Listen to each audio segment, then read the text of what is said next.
오늘 하나님께서 우리에게 주시는 말씀은 고린도후서 8장 1절에서 7절 말씀입니다.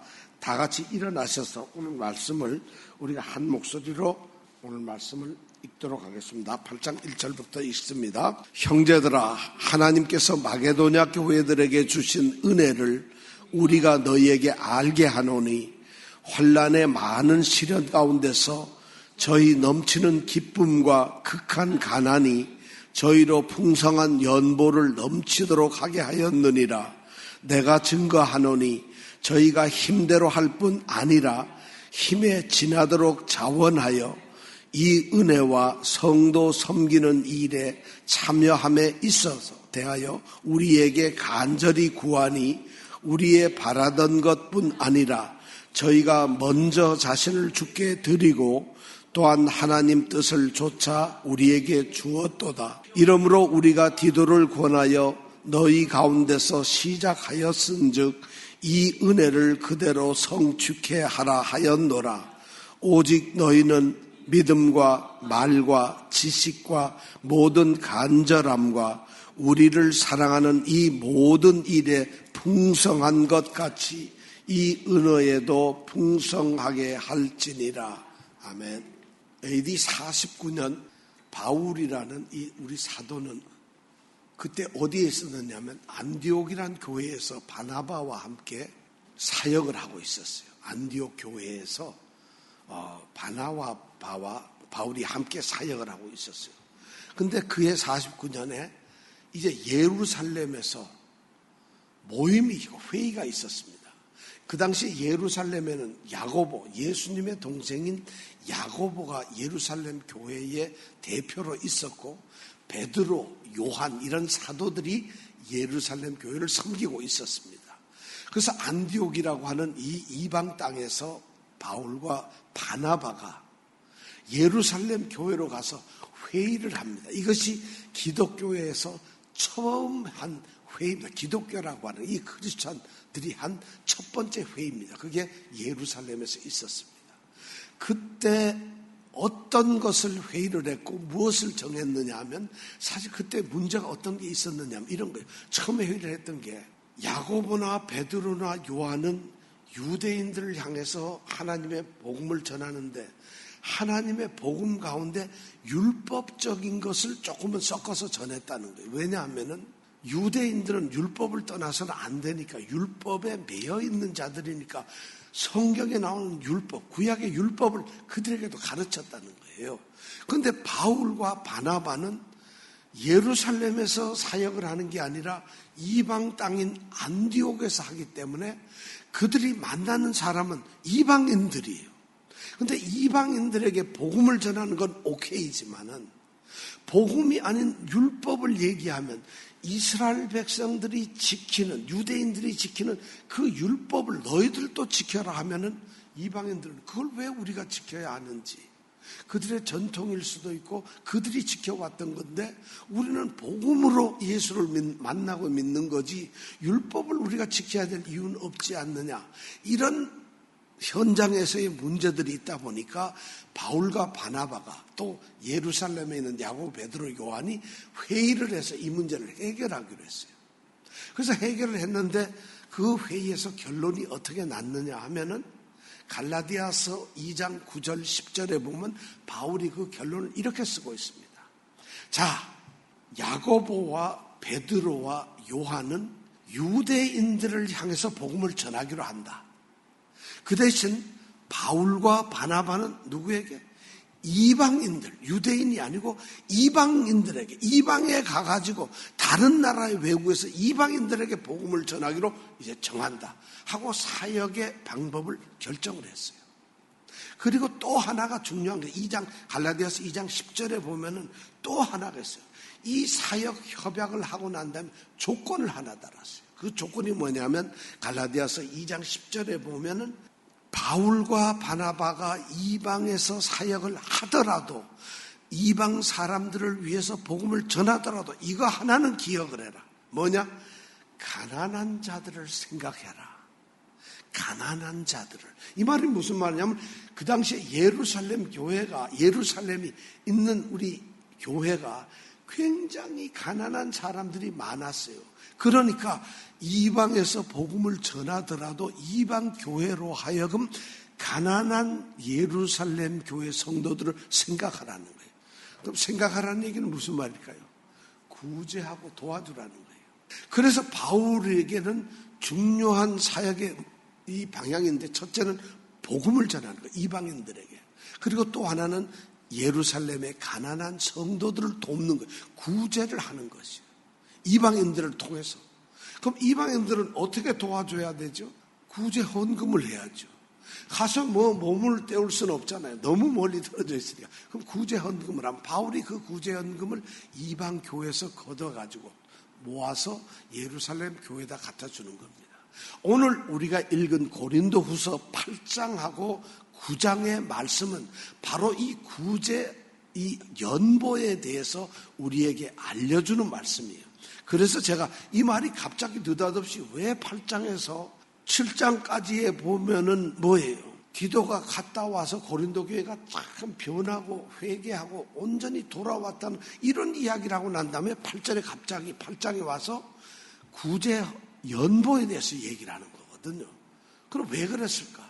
이제 바울에게는 고린도 교회 성도들과 자기와의 갈라졌던 좀 불편했던 관계가 회복이 됐다는 걸 확인하고 나서 이제 자신의 이 복음 사역과 아울러 구제, 연보, 헌금에 대한 사역을 그들에게 요구하고 있다는 거예요. 자, 그것을 이제 어떻게 이 바울이 구제, 헌금을 고린도 교회에 요청하는가? 그리고 구제, 헌금은 어떤 것인가? 그리고 이 구제 연보는 왜 해야 하는가? 그리고 이 구제 연보는 누구에게 주는가?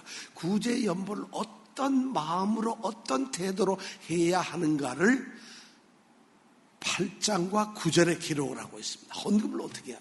그 말씀을 이제 오늘 말씀부터 이제 들어보겠습니다. 그럼 바울이 이제 그 말을 하기 위해서 8장 1절에 첫 번째 그들에게 던지는 말씀이 있습니다. 자, 8장 1절 한번 같이 읽어볼까요? 시작.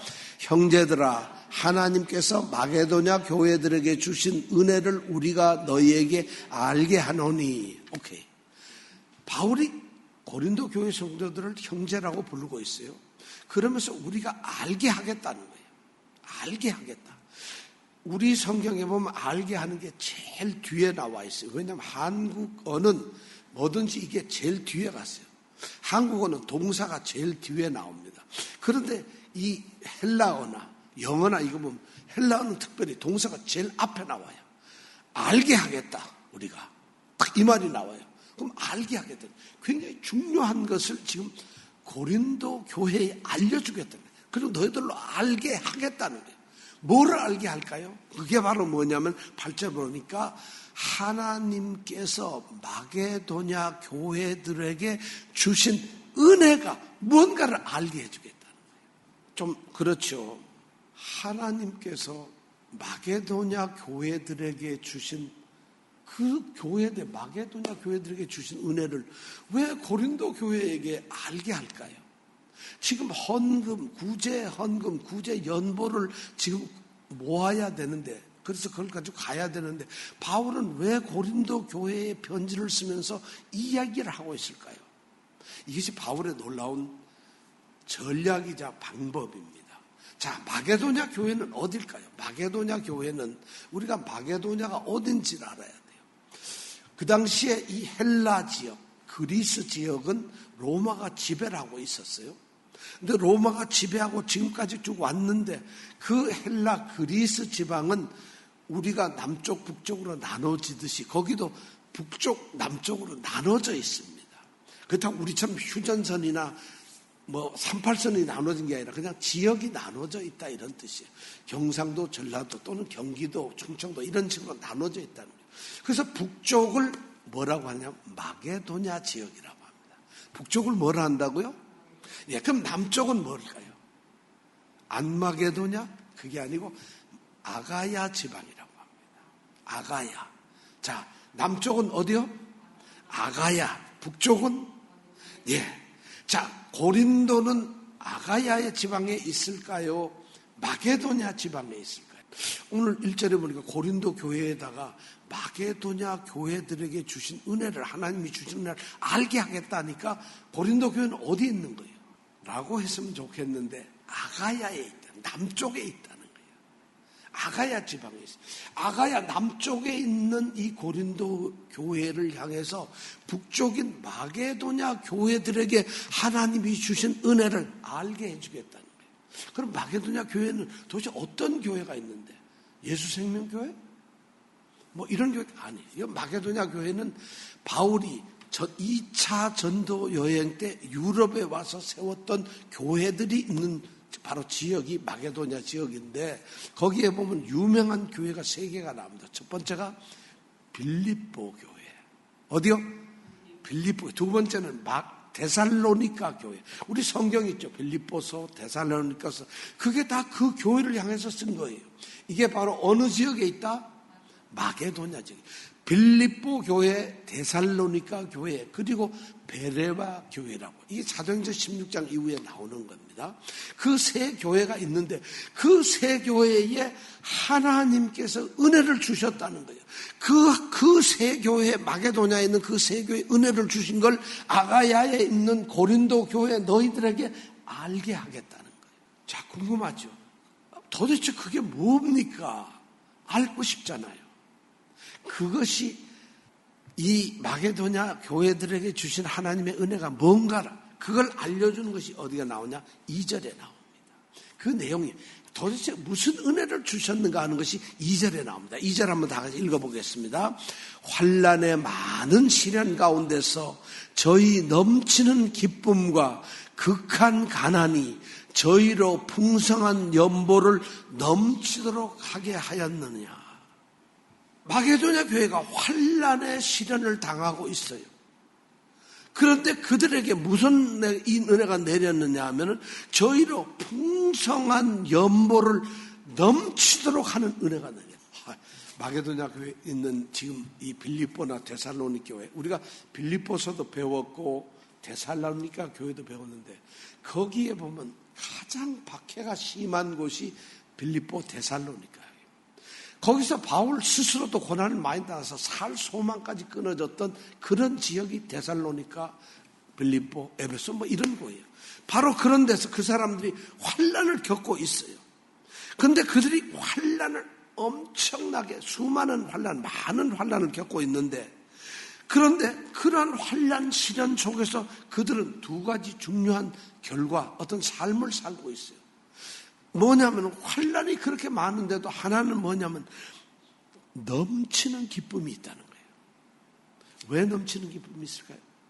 그들에게 복음이 전해져서 그들이 하나님을 알고 하나님을 믿게 되었다는 거예요. 구원을 받은 백성이 되었다는 거예요. 그러니까 그들이 환난이 있어도 넘치는 기쁨이 있어요. 또 하나는 뭘까요? 극한 가난이 있어요. 극한 가난. 너무 가난해요. 왜냐하면 생각해 보세요. 유대인들이 시기 질투하죠. 박해는 그런 게 납니다. 그 다음에 이방인들이 이들을 갖다가 대적을 합니다. 왜 이 사람들이 여기 와서 알지도 못하는 복음이라는 걸 전하고 예수를 전하는 박해를 하죠. 그러니까 직장을 잡을 수도 없고 일할 거리도 없고, 그런데다가 모든 것이 박해가 되니까 영적으로 그들의 삶은 넘치는 기쁨이 있지만 겉으로 그들의 삶은 극한 가난이 있다는, 이 극한 가난이란 말의 정확한 의미를 보면 텅 빈 그릇이라는 거예요. 그릇이 없죠. 먹을 그릇이 먹어야 되는데 먹을 게 하나도 없다는 거예요. 그만큼 가난하다는 거예요. 그런데 바로 이렇게 넘치는 기쁨과 극한 가난이라는 이 삶 가운데 하나님께서는 그들로 하여금 은혜를 주셨다는 거예요. 그 은혜가 뭐냐면 그들로 하여금 풍성한 연보를 넘치게 하도록 했다는 것이에요. 여러분, 이런 은혜 받으면 골치 아프죠? 먹을 것도 없고 가난해 죽겠는데 지금 막 죽을 지경인데 풍성한 연보를 넘치도록 하게 하나님이 하시는 그런 은혜를 주었으니까요. 얼마나 힘들겠어요. 이것이 하나님께서 마게도냐 교회에 주신 은혜라는 거예요. 그런데 바로 이거를 고린도 교회 너희들이 한번 알아야 된다는 거죠. 이걸 알아야 된다. 자, 넘치는 기쁨은 풍성한 연보를 할 수 있을까요? 없을까요? 할 수가 있죠.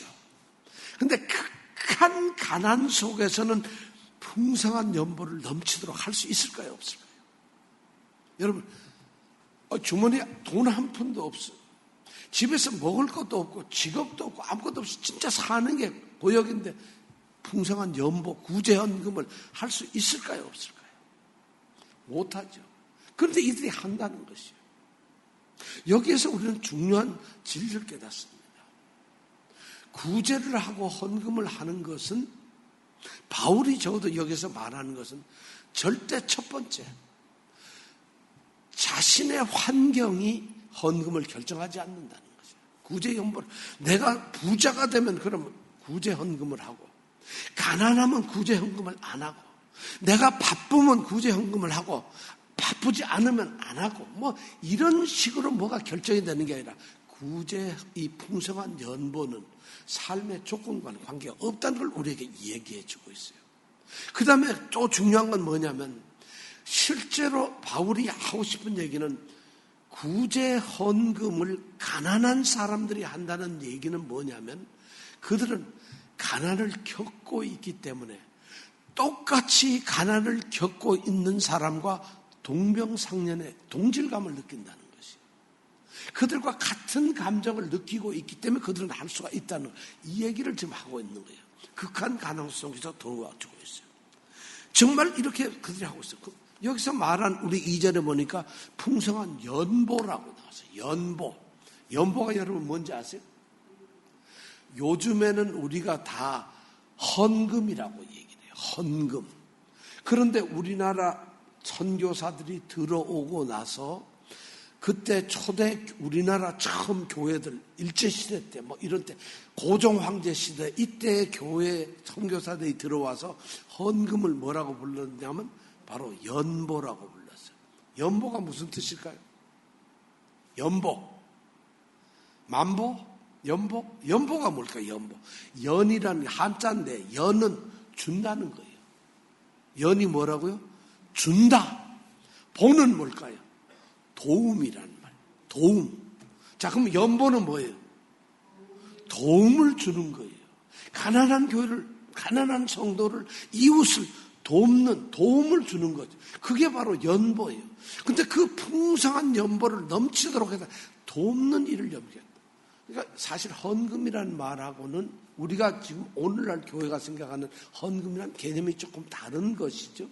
그러나 이들이 가난한 사람들을 돕기 위한 구제금을 주는 것조차도 하나님께 드리는 헌금으로 받아들였다는 거예요. 그래서 오늘날은 헌금이라는 표현을 쓰는데 그래가지고 고린도 후서 8장이나 9장에 나오는 말씀을 헌금을 이야기할 때 이 말씀을 쓰고 있는데 사실 엄밀한 의미에서는 맞지 않는 거예요. 여기서 풍성한 연보라는 풍성한 도움의 물질적이든 시간적이든 그들의 마음이든 풍성한 연보를 했다는 거예요. 도움을 주었다는 것이. 자, 가난과 그리고 고난 가운데서 이렇게 도움을 줄 수 있는 다른 사람을 도움을 줄 수 있는 것. 그리고 그것을 막 기뻐한다는 것. 이거는 뭔가 하면 그들이 하나님의 은혜를 받았다는 증거예요. 하나님의 은혜를 받지 않으면 그런 일을 할 수가 없어요. 그들이 하나님의 은혜를 받았기 때문에 가난이든 역경이든 고난이든 이것이 문제가 아니라 기쁨으로 그들이 연보를 할 수 있어요. 그러니까 연보를 하는 그들은 바로 하나님의 은혜를 받았다는 것을 표시하고 있다는 것이에요. 역경 가운데서 그들이 헌금을 하고 연보를 하는 것은 적어도 그들의 믿음이 참되다는 걸 갖다 검증을 하는 것이에요. 지금 그런 거예요. 형편이 관계없이 그들이 하나님의 은혜를 받아서 참된 믿음 속에서 성장하고 있다는 것을 검증하고 있다. 여기서 검증이라는 단어는 안 썼지만은 2절에 보면 환난에 많은 시련이라는 단어. 이 시련이라는 단어가 바로 검증을 한다는 말이에요. 많은 환난 속에서 검증을 받으면서 그들이 바로 이 풍성한 헌금을 했다는 거예요. 자, 그렇다면 우리가 이제 궁금해요. 도대체 그들이 어떻게 헌금을 했는데? 한 2불 했나? 1불 했나? 자, 풍성한 연보를 했다는데 아무것도 없으니까 얼마를 했을까? 어떻게 한 것이 도대체 풍성한 연보였을까? 이것이 사실 궁금해요. 어떻게 하는 것이 궁금해요. 어떻게 이들은 풍성한 연보를 했을까? 그걸 바울은 고린도 교회에 알려주고 있어요. 왜 이런 이야기를 지금 하고 있는가 하면 고린도 교회가 풍성한 연보를 해야 되는데 풍성한 연보 하세요. 이렇게 말하는 것도 중요하지만 바울은 지금 다른 방법을 쓰고 있어요. 고린도 교회는 굉장히 부유한 교회예요. 왜냐하면 남쪽 항구 도시를 끼고 있어서 이들은 굉장히 발달이 되어 있는 곳이에요. 그래서 막 흥청망청 넘쳐나요. 그러니까 고린도 교회는 보면은 말이죠. 성찬식 할 때 막 자기네들이 너무 음식을 많이 싸와서 배부르게 먹고 하는 아주 진짜 넉넉한 도시예요. 바로 그들에게 지금 자극을 주고 있는 거예요. 극한 가난 속에서도 환난을 당하는 그 교회들이 이렇게 헌금을 하고 있는데 너희들도 이 일에 참여해야 한다는 것이죠. 자, 그렇다면 이 마게도냐 교회의 이 세 교회들이 이 교회들이 어떻게 지금 그들이 풍성한 연보를 했을까요? 그 이야기를 바울은 3절, 4절, 5절에서 우리에게 알려줍니다. 3절에 보니까 내가 증거를 한다. 이 얘기는 내가 그걸 분명하게 증명해낼 수 있다. 그들이 어떻게 풍성한 헌금을 했는가를. 거기 보면 세 가지가 나와요. 자, 3절에 보면 내가 증거하노니 저희가 마게도냐 교회들이 힘대로 했다는 거죠. 힘대로 했다. 힘이란 자기 능력이 되는 대로 헌금을 했어요. 내가 능력이 여기까지면 거기까지만 하는 거예요. 능력대로 하는 그런 교회도 있었고 그런 성도도 있었다는 거예요. 두 번째는 어떻게 했느냐 하면 거기 보면 뭐라고 돼 있죠? 힘에 지나도록 했다는 거예요. 힘에 지나는 거, 능력 밖에 안 돼요. 내가 사실 능력은 1밖에 안 되는데 2를 하는 거예요. 내가 능력은 100밖에 안 되는데 101, 102를 한다. 힘에 지나도록 한다. 이것이 고린도 교회에게 지금 야라고 있는 마게도냐 교회들의 풍성한 연보의 모습이에요. 이것이 바로 하나님의 은혜라는 것이죠. 세 번째는 뭐라고 하냐면 그들이 자원하여 한다는 거죠. 그들이 이렇게 형편도 어렵고 기쁘지만 형편이 어렵고 극한 가난인데 그들이 바울에게서 가난한 자들, 예루살렘 교회 가난한 자들을 도와야 한다는 이 구제 헌금의 이야기를 들었을 때 바울이 하시오 명령을 하거나 그들과 협의를 해서 자 이렇게 합시다 하고 그들에게 뭔가를 안내를 하거나 그런 것이 아니라 그들이 자원을 한다. 우리가 하겠습니다. 우리가 그 헌금을 하겠다는 거죠. 이것이 바로 이 마게도냐 교회의 중요한 이 풍성한 연보의 세 가지. 힘에 맞도록, 힘에 넘치도록, 그리고 자원해서 했다. 거기에서 끝난 게 아니라 4절에 보니까 또 더 있어요. 4절 우리 한번 다 같이 읽어보겠습니다. 시작. 이 은혜와 성도 섬기는 일에 참여함에 대하여 우리에게 간절히 구했다. 자, 이들이 말이죠. 은혜와 성도 섬기는 일에 참여하는 그 일, 이게 뭐 바로 지금 풍성한 구제를 하는 거잖아요. 이 일에 어떻게 했다고요? 간절히 좀 하게 해주세요. 그들이 간절함으로 하는 거예요. 그냥 눈치를 보고 이거 해야 되는 건가? 안 하면은 뭐 문제가 좀 있는가? 이게 아니라 그거 하는 것을 간절한 마음으로 하고 있다는 거예요. 그래서 우리가 좀 간절히 하겠습니다. 마게도냐 교회들이, 빌립보 교회가, 데살로니가 교회가 그 힘든 과정에서 예루살렘 가난한 자들을 그런 마음으로 구제헌금을 했다는 것이 정말 간절히 원했다는 거예요. 그 다음에 자 5절에 보면 또 나와요. 5절에 보면 이 5절이 정말 바울이 얘기하고 싶은 이 마게도냐 교회가 어떤 교회인가 어떤 성도들인가 하는 것을 꼭 얘기하고 싶었던 것이에요. 자 5절 우리가 다 함께 읽어보겠습니다. 우리의 바라던 것뿐 아니라 저희가 먼저 자신을 주께 드리고 또 하나님 뜻을 조차 우리에게 주었도다. 굉장한 말이죠. 이 말이 뭐냐면은 이거예요. 그들은 풍성한 연보에 참여했을 뿐만 아니라 자기 그들 자신들, 그들의 삶을, 그들의 생명을, 그들의 모든 것을 하나님께, 하나님의 뜻에 따라 하나님께 드리고 먼저 그 다음에는 사도인 바울들에게도 줬다. 자신의 삶을 바쳤다는 거예요. 그만큼 협조적으로 헌신했다는 거예요. 자, 이게 뭐냐면 마게도냐 교회에게 바울이 바랐던 것은 그들이 구제 헌금을 하는 것이었어요. 그게 바로 우리의 바라던 것이죠.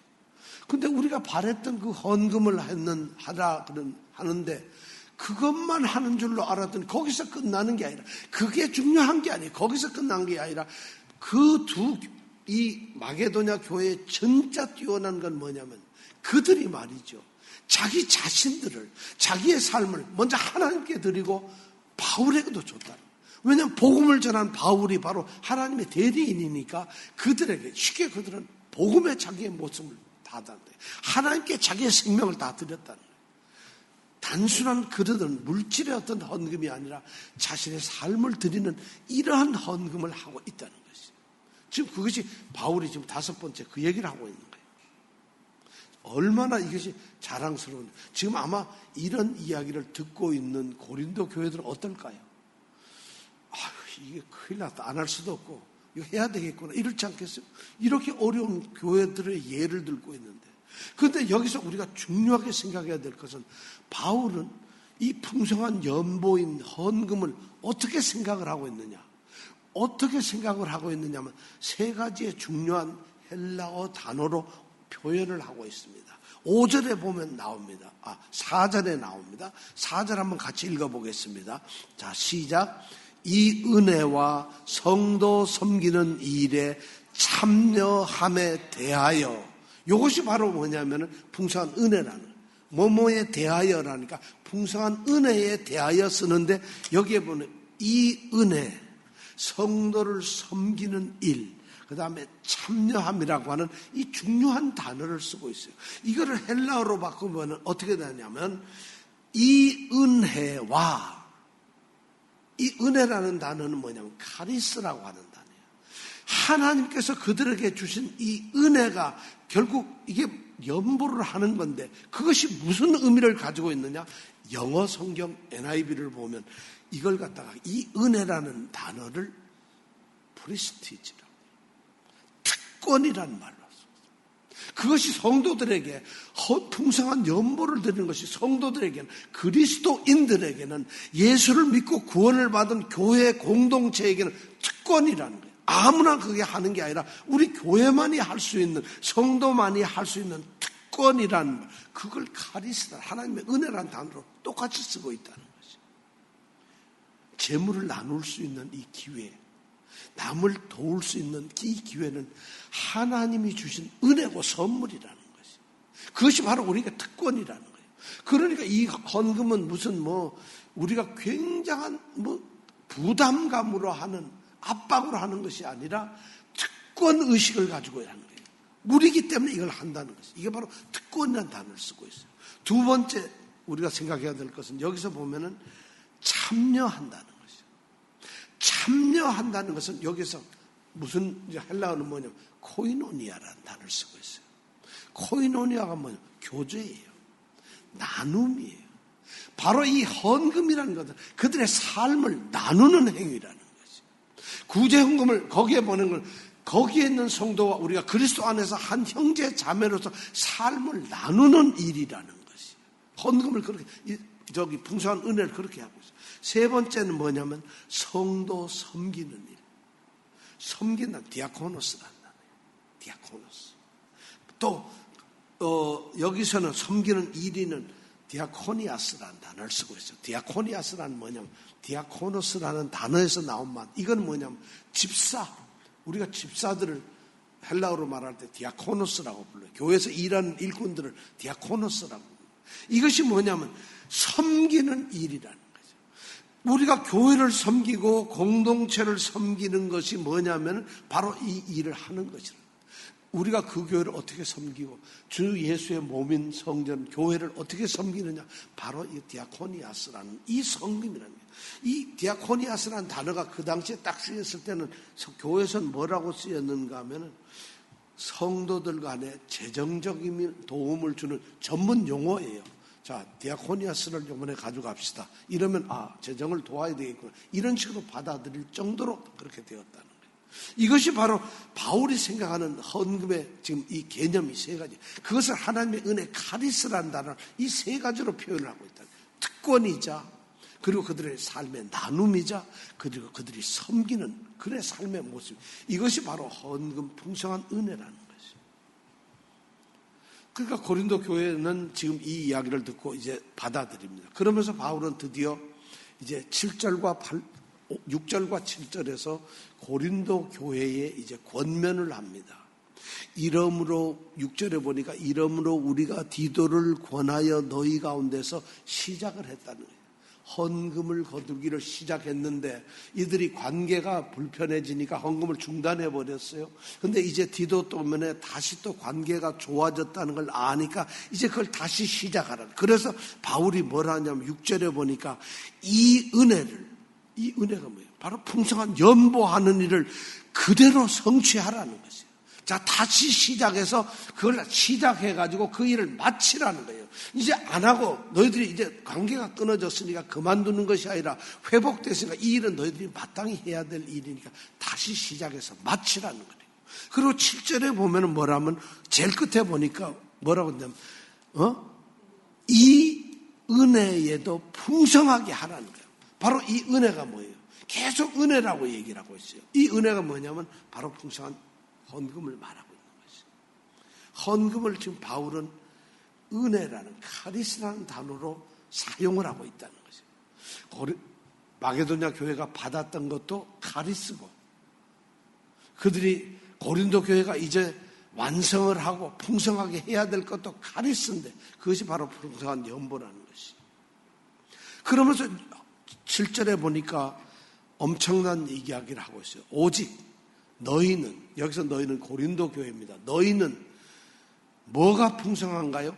믿음과 또 말과 또 지식과 그 다음에 간절함, 그 다음에 우리를 사랑하는 이런 데 풍성하다는 것이에요. 이것을 가만히 보면 이게 뭐냐면 이게 바로 성령의 은사예요. 하나님께서 은혜를 주시는데 그 은혜가 가시적으로 은사라는 모습으로 나타나죠. 은혜를 주셔서 어떤 사람에게 은사를 주는데 여기에 보니까 믿음을 주고 있어요. 고린도전서 1장 4절에서 고린도전서 1장 4절에 보면은 이런 말을 그리스도 예수 안에서 너희에게 주신 하나님의 은혜라는 말이 나와요. 그리고 6절에서는 그게 뭐냐면 너희의 말과 구변과 지식과 이런 것을 말하고 자, 이들에게는 어떤 은사를 고린도 교회는 줬느냐? 믿음. 은혜를 믿음이라는 걸 줬어요. 말, 방언이에요, 방언. 너희들이 방언하지 않니? 그리고 방언을 통역하는 그런 말의 은사, 방언의 은사도 가지고 너희들이 풍성하잖아. 자, 그 다음에 지식. 하나님의 말씀, 복음을 너희들이 깨닫는 그런 놀라운 은사를 가지고 있지 않냐? 그 다음에 너희들에게 뜨거운 열정과 같은 간절함의 그런 은사도 가지고 있다. 더더구나 서로 사랑하고 우리를 사랑하는 그러한 은사가 너희들에게 풍성한데 그런 은사가 풍성한 것처럼 바로 이 은혜가 뭐죠? 연보하는 데도 풍성해지라는 거예요. 하나님의 은혜가 은사로 나왔습니다. 지금 바울은 고린도 교회의 7절에다 그 말을 하고 있는 거예요. 결론적으로 얘기하면 이겁니다. 성도들은, 교회는 하나님의 은사를 사모합니다. 여러분, 오늘날 교회에서 가장 교회가 간절히 사모하는 것이 하나님 우리에게 은혜를 내려 주옵소서. 우리에게 은사를 주옵소서. 그래서 방언을 주시옵소서. 예언의 능력을 주시옵소서. 병을 고치는 능력을 주옵소서. 말씀을 깨닫는 능력을 주옵소서. 우리가 엄청나게 기도를 합니다. 이거 교회가 얼마나 아름다운 일인지 하나님의 은혜를 사모하는 것이에요. 은혜를 달라고 간구하고 있어요. 그것이 은사로서 나타나는 정말 우리가 다 방언, 병을 고치고 우리가 말씀의 전파에 강력한 능력이 있고 그리고 우리가 정말 예언을 할 수도 있고 어떤 능력을 행할 수 있고 이게 고린도 교회에서 했던 거예요. 고린도전서 12장에 보면 바울이 그런 것을 전부 은혜라고 이야기를 하고 있어요. 자, 그런 은혜를 사모하는 교회가 그 교회가 지금 풍성하다면은 바울이 지금 여기서 이야기하고 있는 것은 뭐냐면은 고린도전서 12장에서 그렇게 얘기했는데 로마서 12장에 보면 다시 은사가 나오는데 로마서 12장에 나오는 은사 중에는 뭐가 나오냐면 구제하는 것이 은사로 나옵니다. 자, 구제하는 것도 하나님의 은혜고 은사로서 로마서 12장 8절에 이야기라고 있다. 자, 그렇다면 오늘날 성도들에게 또 고린도 교회에 말합니다. 너희들이 방언을 받고 능력을 받고 예언을 하고 병을 고치고 능력을 모든 믿음을 가지고 있는 이런 은사를 사모한다면 그럼 오늘날 교회가 구제하는 이 은사를 사모하는 교회가 있나요? 여러분, 구제하고 싶어서 주여 구제의 은사를 주옵소서 이런 기도하는 사람들이 있나요? 왜 똑같은 하나님의 은사인데 또 왜 똑같은 은사인데 말과 능력과 지혜와 사랑과 이런 은사를 막 간구하면서 똑같이 하나님의 은사인 구제하는 은사를 여러분 기도하는 거 혹시 들어보신 적 있어요? 어떤 분이 저기 주여 구제하는 은사를 주시옵소서 이런 기도 드는 거 들어보셨어요? 혹시 하신 적이 있으세요? 혹시 하신 적이 있어요? 병을 낫게 해주세요. 사업이 잘 되게 해주세요. 좀 건강하게 기쁘게 해주세요. 자식들 잘 되게 뭘 해주세요. 그건 우리가 복을 비는 것이고 그 다음에 조금 더 영적으로 가면은 우리가 방언도 하고 병을 고쳐 능력도 있어. 하나님 성령께서 내게 오셔서 내가 강한 믿음을 갖게 해달라 이런 기도를 하는데 지금 바울은 고린도 교회에게 이 오직 너희는 믿음과 말과 지식과 모든 간절함과 우리를 사랑하는 이 모든 일에 은사에 풍성하다면 너희들이 구제하는 은사도 풍성하기를 간구하라는 것이에요. 그렇게 구제를 하라는 것이에요. 오늘 교회에 지금 헌금을 하라는 것이 아니라 나눔에 섬김에 그리고 그런 정말 같은 것을 형제자매를 사랑하는 자비와 긍휼과 사랑의 이 은사를 우리가 사모하는 거죠. 헌금을 하는 게 바로 그걸 하라는 것이에요. 오늘 이 말씀을 고린도 교회에 하면서 바울은 의도적으로 마게도냐 교회를 얘기하고 있어요. 샘플을 보여주고요. 모범을 보여주고 마게도냐 교회들이 이러니까 너희들이 그 은사를 다른 은사 다 좋다 풍성하다 너희들이 고린도 교회만큼 성령의 은사가 충만한 교회가 어디 있겠어요? 다 은사가 충만한데 오직 너희들에게도 구제의 은사가 충만하기를 그 구제의 은사가 풍성해지기를 너희들이 간구하라는 거예요. 그 얘기는 뭐예요? 구제하라는 것이에요. 바울이 오늘 이 이야기를 우리에게 들려주고 있습니다.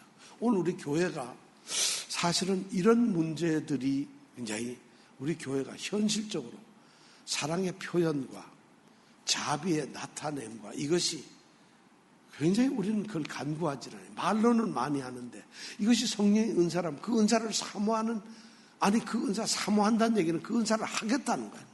그런 삶을 살겠다는 거 아니에요. 이것이 오늘 교회에 절대적으로 필요한 건지 모르겠어요. 바울은 고린도 교회에 지금 그 이야기를 하고 있습니다. 우리 모든 성도들이 정말 남을 돕는 사랑을 나누는 섬기는 이 놀라운 은사에 충만하시기를 간절히 소원합니다. 기도하겠습니다. 말씀을 통해서 하나님께서 우리에게 들려주셨던 것처럼 우리가 마게도냐 교회들에게 하나님께서 주신 은혜가 우리에게도 넘치게 하옵소서. 그래서 정말 우리의 형편이 아니라 우리의 생활이 아니라 우리의 환경이 아니라 하나님이 주신 그 은혜의 마음이 우리 가운데 넘치게 하여 주옵소서. 그렇게 살아가는 정말 귀한 성도들이 되게 하여 주옵소서. 우리 교회가 그런 모습으로 갖게 하여 주옵소서. 예수님 이름으로 기도드립니다. 아멘.